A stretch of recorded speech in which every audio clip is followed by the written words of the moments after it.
Hai, selamat malam. Okey, kali ini saya nak sharekan satu info berkenaan dengan emas berbanding wang kertas. Apakah kebaikan emas? Simpanan emas berbanding simpanan wang kertas. Perbezaan dia ya. Okey. Ini adalah emas 20 gram gold bar, emas 99, dan ini adalah duit RM20. Okey, salah satunya emas adalah logam ciptaan Allah, ciptaan Tuhan ya. Emas ini tidak boleh dicipta oleh manusia dan tidak boleh dimusnahkan. Berbanding dengan wang kertas adalah ciptaan manusia dan anytime boleh dimusnahkan. Kalau kita koyak duit ini, tak ada harga. Tapi emas ini, kalau kita patahkan, kita pecah-pecahkan, kita hancurkan, walaupun ianya tinggal debu, ia masih berharga. Okey.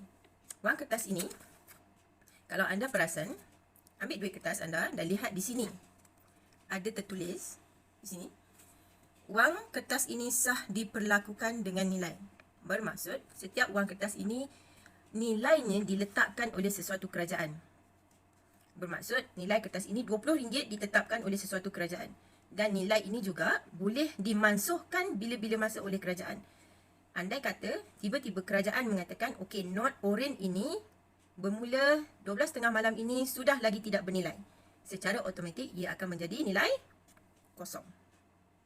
Berbeza dengan emas, nilai dia tidak akan sekali-kali menjadi kosong. Nilai dia pegang kepada berdiri dengan diri sendiri dia lah. So nilai dia, kalau 1 gram lah sampai bila-bila.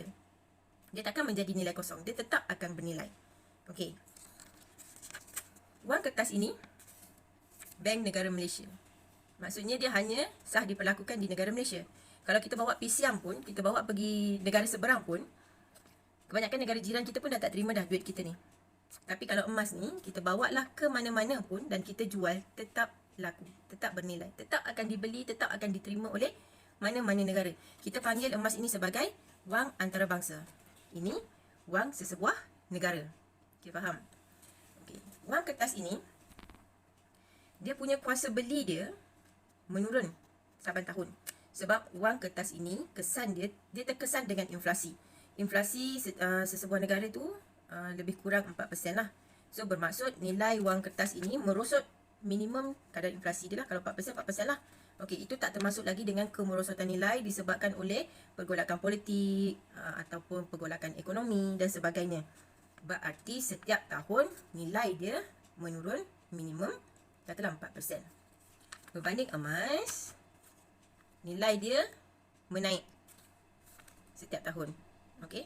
Dia untuk tempoh jangka masa panjang at least 2 ke 3 tahun akan naik. Walaupun dalam setahun tu dia ada turun naik harga dia, tapi dalam tempoh masa yang panjang nilai dia akan naik. Sejarah telah membuktikan pada tahun 2000 sehingga 2020 kenaikan harga emas adalah sebanyak 770%. Berbanding ini, kenaikan dia berapa persen? Jadi kita hanya harapkan dividen. Ini walaupun tak ada dividen, tetapi kenaikan harga dia adalah berganda-ganda daripada nilai dividen saving ni. Okay, macam contoh macam ASB. Baru ni tahun lepas 2020 dia hanya bagi 4.25%. Betul? Tapi tahun 2020 kenaikan harga emas adalah sebanyak 20%.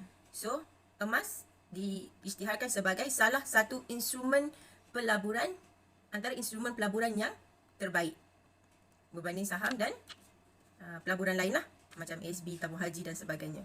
Okey. Seterusnya, kuasa beli emas adalah sama. Maksudnya emas mengekalkan kuasa beli dia. Kalau kita baca sejarah Nabi Muhammad SAW, 1 dinar dulu. Ini 1 dinar. 1 dinar bersamaan dengan 4.25 gram. 1400 tahun yang dulu, kisah Nabi Muhammad dia boleh beli seekor kambing. Allahu Akbar. Dan sekarang ni, kalau anda lihat, kalau anda pergi survey, harga seekor kambing sekarang ni pun adalah hampir bersamaan dengan 1 dinar, dalam 1100 ke 1200 ringgit. Bermaksud 1 dinar dulu, sekarang dan sepanjang zaman kuasa beli dia adalah sama. Imagine sekarang boleh beli 1 ekor kambing, 1400 yang dulu pun masih beli pun boleh beli seekor kambing. Maksudnya 1,400 yang dulu boleh beli seekor kambing, sekarang pun boleh beli seekor kambing. Berbanding dengan duit, dulu tak ada kan duit RM10 ni. Dulu ada duit RM1, RM10 kan, RM5. Dulu duit RM1 kita boleh beli kita katakan sepinggan kuih lah. Okay, sepinggan kuih. Masa saya kecil-kecil dulu, saya beli kuih satu 10 sen. Okay, satu 10 sen. Nasi lemak satu 20 sen. Kalau orang Kedah panggil 2 kupang. Okay, sekarang ni kuih paling murah pun sebiji 6 kupang. Itu bukan orang kata barang naik harga. Sebab tu kuih kena mahal, nasi lemak kena mahal. Tapi sebenarnya adalah disebabkan wang ringgit ini, wang kertas ini, kuasa beli dia dah menurun. Sebab tu kita boleh beli sedikit je barang dengan nilai yang sama. Contohlah RM20 dulu mungkin boleh beli macam-macam lah kan. Sekarang RM20 ni boleh beli sekampit beras 5 kilo contohlah kan.